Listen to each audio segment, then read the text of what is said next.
வணக்கம் நேயர்களே, ஸ்ரீ குபேரன் டிவி நேயருக்கு லக்ஷ்மணா அன்பு வணக்கங்கள். இப்போ நம்ம பார்க்க போகிறது வார ராசி பலன் 12ஆம் தேதியிலேருந்து 18ஆம் தேதி வரை எப்படி இருக்க போதுன்னு பார்க்க போகிறோம். ஸோ எப்போதுமே சொல்கிறதாங்க லக்னத்துக்கு பாருங்கள். ஸோ உதாரணமாக வந்து ஒரு மகர லக்னம் விருச்சிக ராசினா நீங்கள் விருச்சிக ராசிக்கான பலன்களை பார்க்கறத விட மகர ராசிக்கான பலன்களை பார்க்க ரொம்ப பர்ஃபெக்டாக இருக்கும்.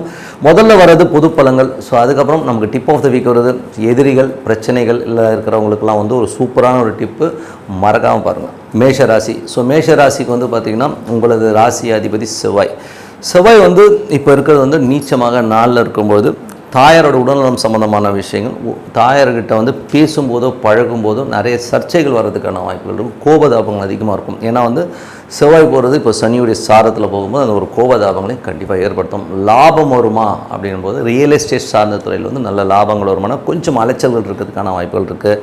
அம்மா கோச்சிக்கிட்டு நான் அங்கே போகிறேன் இங்கே போகிறேன்னு சொல்கிறதுக்கான வாய்ப்புகள் நிறைய இருக்குது. ஸோ அதனால் கொஞ்சம் கவனமாக இருக்கணும். வண்டி வாகனங்களால் சின்ன சின்ன செலவுகள் ஏற்படுறதுக்கான வாய்ப்புகளும் இருக்குது. ஸோ இந்த மாதிரி விஷயங்கள் வந்து கொஞ்சம் பர்ஃபெக்டாக பார்த்துக்கோங்க. அதுக்கப்புறம் பார்க்கும்போது உங்களுக்கு 2ஆம் அதிபதி மற்றும் 7ஆம் அதிபதியான சுக்கிரன் 2-7 ஒரு சுப நிகழ்ச்சிகள் சார்ந்த விஷயங்கள், கணவன் மனைவி விஷயங்கள் சம்மந்தமான விஷயங்கள். அதில் 2ல் வந்து அதிபதியான சுக்கிரன் வந்து 12ல் வந்து உச்சமாக இருக்கும்போது சுப நிகழ்ச்சிகள் சார்ந்த விஷயத்துக்காக நம்ம நிறைய செலவு பண்ணுவோம். நிறைய செலவு பண்ணுறமான விஷயங்கள்லாம் நடக்கும். ஸோ வீட்டில் வந்து நல்ல விசேஷம் நடக்கிறதுக்கான வாய்ப்புலாம் ரொம்ப நல்லாயிருக்கு. வர பணம் வந்து கொஞ்சம் செலவானாலும் நல்ல விஷயத்துக்காக செலவு பண்ணுவோம். ஸோ அது ஒரு நல்ல விஷயங்கள். ஒரு பெரும் பணம் ஒரு கண்டிப்பாக ஒரு பெரும் பணம் வர்றதுக்கான வாய்ப்புலாம் ரொம்ப நல்லாயிருக்கு. நல்ல ரொட்டேஷன்ஸ் இருக்கும்.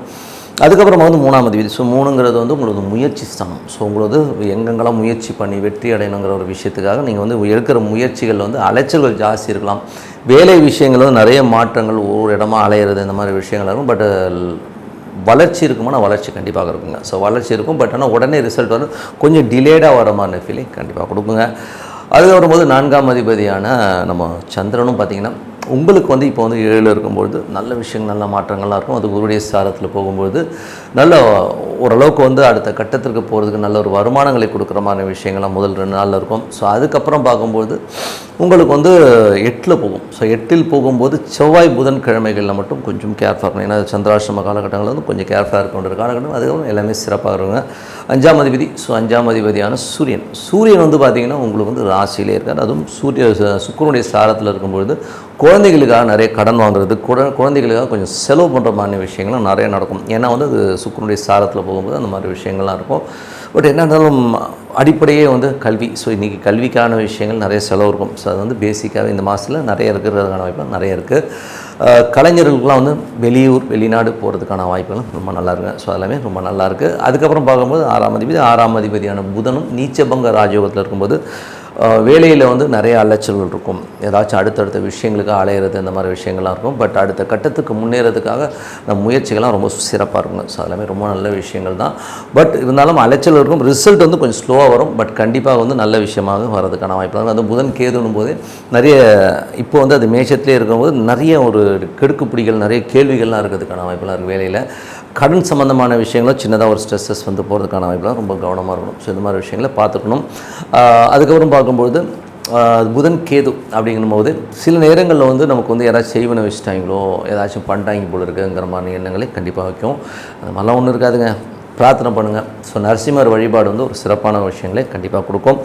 7ஆம் அதிபதி. ஸோ 7ஆம் அதிபதியான சுக்கிரன். ஸோ 7ஆம் அதிபதியான சுக்கிரன் நம்ம முதலே சொன்ன மாதிரி சுப நிகழ்ச்சிகளுக்கான செலவுகளை நிறைய பண்ணுறமான விஷயங்களை கண்டிப்பாக கொடுக்கும். 8ஆம் அதிபதியான செவ்வாய் 4ல் போய் அது சனியுடைய சாரத்தில் இருக்கும்போது வீடுகள், சொத்துக்கள் சம்மந்தமான விஷயங்கள், வண்டி வாகனம் சம்மந்தமான விஷயம் கொஞ்சம் செலவு இருக்குங்க. இந்த மாதிரி சில பராமத்து வேலைகள், இடிச்சு கட்டலாம், உடச்சிட்டு கட்டலாங்கிற மாதிரி விஷயங்கள்லாம் இருக்கும். ஸோ அந்த மாதிரி விஷயங்களை வந்து கொஞ்சம் கவனமாக பார்த்துக்கிறது ரொம்ப ரொம்ப நல்லது. அதுக்கப்புறம் 9ஆம் அதிபதி. ஸோ உங்களுக்கு 9ங்கிறது வந்து குரு. ஸோ குரு வந்து மாதிரி என்ன மாதிரி விஷயங்களே பண்ணுவார் அப்படின்போது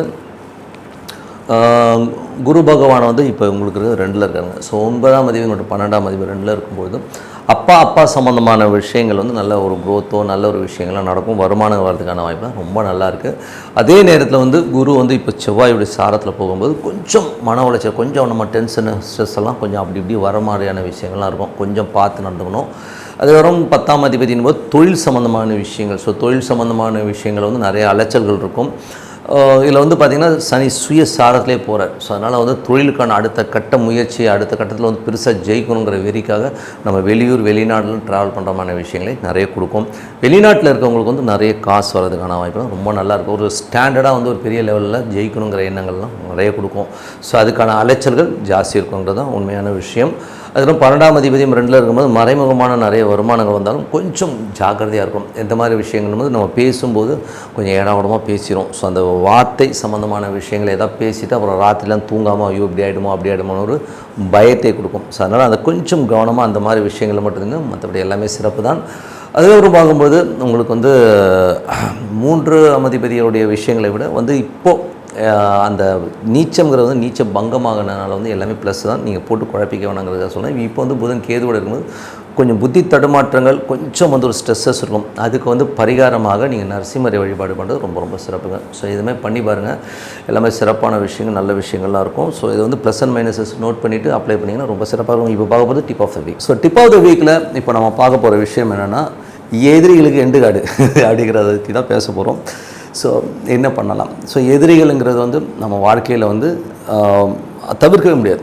ஏதாவது ஒரு ரூபத்தில் வந்து எவனாச்சும் ஒருத்தர் வந்து ஆப்பு வைக்கிறதுக்காக சேர் போட்டு உட்காரவன் நிறைய பேர் இருக்கிறான். நீங்களே பார்த்தீங்கன்னா ஏதாவது ரூபத்தில் அது எந்த சொந்தக்காரனாக இருப்பானால, வெளியிலேருந்து வருவானால, ஆஃபீஸில் வந்து பக்கத்தில் உட்காரவனங்க கூட தெரியாது, டார்ச்சர் பண்ணி சாவடிக்கிறதுனே நிறைய பேர் இருப்பாங்க. சில பேர் வந்து சேடிஸ்டாகவும் இருப்பாங்க. நிறைய பேர் பார்த்திங்கன்னா உன்னை என்ன பண்ணுறோம் பாடுறாங்கிற மாதிரியான பயமுடுத்தி உங்களை வந்து ஒரு மன உளைச்சல்லே கொண்டாடுவான். அது வந்து ஆஃபீஸாக இருக்கட்டும், பக்கத்து வீடாக இருக்கட்டும், எங்கே வேணா இருக்கலாம், எதிர் வீடாக இருக்கலாம், ஃப்ரெண்டாக இருக்கலாம், எவனா வேணாலும் வந்து உட்காந்து நம்மளை டார்ச்சர் பண்ணுறது நம்ம பார்க்குறோம். சில நேரங்களில் உறவு முறைகள்லையும் இருக்கும். ஸோ உறவு முறைகள்லையும் பார்த்திங்கன்னா ஒரு மாமியாராக இருக்கும், அம்மா வரும், பெத்த அம்மாவுக்கும் பொண்ணுக்குமே அந்த மாதிரி விஷயங்களும் நிறைய நடக்குது நீங்கள் பார்த்தீங்கன்னா. ஸோ அந்த மாதிரி உறவு முறைகளையும் வந்து நிறைய டார்ச்சர் பண்ணுறவங்க நம்மளை வந்து எப்படா இதை விட்டு வெளியில் வருவோம், இப்படி பயமுடுத்தி என்னை டென்ஷனும் டார்ச்சரும் பண்ணிகிட்டு இருக்காங்களேன்னு சொல்கிறவங்களுக்கு தான் இந்த டிப்பு. ஏன்னா வந்து எதுக்கு சொல்கிறேன்னா, இது வந்து கண்டிப்பாக வந்து நீங்கள் அப்ளை பண்ணி பாருங்கள், ரொம்ப பர்ஃபெக்டாக ஒர்க் ஆகும். இது வந்து டெஸ்டடு, ஓகேங்களா? இந்த வந்து பரிகாரம் வந்து நம்ம டெஸ்ட் பண்ணி சக்ஸஸ் ஆன ஒரு பரிகாரம் தான். அதனால தான் சொல்கிறோம். எதிரிகளுக்கு எண்டு காடகான பரிகாரம் என்ன. இதில் வந்து பார்த்திங்கன்னா நீங்கள் கூகுள் போங்க, கூகுளில் போய்ட்டு ஆதித்ய இருதயம்னு அடிங்க. ஸோ ஆதித்ய இருதயம்னும் போது அந்த ஸ்லோகன் என்ன லாங்குவேஜ் உங்களுக்கு தெரியுமா, தமிழ், இங்கிலீஷ் எதில் வேணால் போட்டிங்கன்னா வரும். அது படிங்க. அது எப்படி படிக்கணும்னா, மனசார உட்காந்து அந்த சூரிய பகவானை உள்ளுக்குள்ளே வச்சுக்கிட்டு படிங்க. படிக்கும்போது என்ன ஆகுனாங்க, அது ஒரு தனி வைப்புங்க. நீங்கள் வந்து அது வந்து அந்த மந்திரம் வந்து நீங்கள் ரொம்ப சாதாரணமான மந்திரம்னு நினச்சிக்காதீங்க. அது வந்து அகஸ்தியர் வந்து ராமருக்கு உபதேசித்த மந்திரம். யாரை எதிர்க்கிறதுக்கு தெரியுங்களா? ராவணனை. ஒரு ராவணனை எதிர்க்கிறதுக்கு ராமர் போருக்கு போகிறதுக்கு முன்னாடி ஆதித்யன், அதாவது சூரியனை வச்சு அகஸ்தியன் வந்து பிரயோகப்படுத்தி இந்த மந்திரத்தை சொல்கிறாமா அப்படின்னு சொல்லி ராமனுக்கு அகஸ்தியன் அருளிய மந்திரம் தான் இது. அப்போ எவ்வளோ பவர்ஃபுல்லாக இருக்கும் பாருங்கள். இது வந்து என் லைஃப்பில் நீங்கள் அப்ளை பண்ணி பார்த்தீங்கன்னா, நான் அப்ளை பண்ணி பார்த்துருக்கேங்க. எப்படின்னா, நான் ஒரு காலகட்டத்தில் வந்து நான் ஒரு கடை வச்சுருந்தேன். எனக்கு எதிர்க்க ஒரு ஆள் இருந்தாருங்க. அவர் வந்து என்னை ரொம்ப டார்ச்சர் பண்ணிட்டார். டார்ச்சர்னால் கொஞ்சம் நஞ்ச டார்ச்சரில் ரொம்ப ஸ்ட்ரெஸ் ஆகிட்டு இருந்தார். ரொம்ப ஒரு மாதிரி நம்மளை ஒரு பெரிய ஒரு மன உளைச்சலே கொண்டு வர மாதிரி சுச்சுவேஷனில் இருந்தது. அப்போது நடாதியம் எதுக்கே உட்காந்து நம்மளை டார்ச்சர் பண்ணுறானே அப்படின்னு சொல்லிட்டு நான் என்ன பண்ணிட்டேன்னா, ஆதித்ய இருதயம் ஸ்லோகனை படிக்க ஆரம்பித்தேன். அது எப்படி படித்தேன்னு தெரியுங்களா? சூரியன் உதிக்கும் பார்த்தீங்களா, காலையில் குளித்து முடிச்சுட்டு அப்படி சூரியன் உதிக்கும் போது அந்த சூரியனை பார்த்து அந்த ஆதித்ய இருதயம் படித்தேன். 3 நாளுங்க, 3 நாள் தான் படிச்சிருப்பேன்.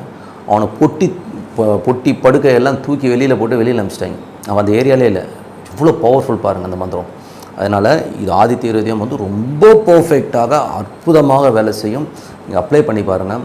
அதுவும் வந்து உங்களுக்கு வந்து ரொம்ப ப்ரெஷர் அதிகமாக இருக்குது, என்னால் முடியவே இல்லைன்னா சூரியனை பார்த்து படிங்க. அது வந்து டேரெக்டாக சூரியனை பார்த்து படிச்சிங்கன்னா அதோட வைப் வந்து வேறு லெவலில் இருக்குங்க. பண்ணி பாருங்கள், சூப்பராக ஒர்க் ஆகும் சொல்லிட்டு உங்களிடம் விடைபெறுவது உங்கள் லக்ஷ்மி நாராயணன். நன்றி, வணக்கம். ஸ்ரீ குபேரன் டிவியை பார்த்தமைக்கு நன்றிகள். மேலும் இது போன்ற தகவல்களை தெரிந்து கொள்ள ஸ்ரீ குபேரன் டிவியை சப்ஸ்கிரைப் செய்யுங்கள். மறக்காமல் பெல் ஐக்கானை கிளிக் செய்யுங்கள்.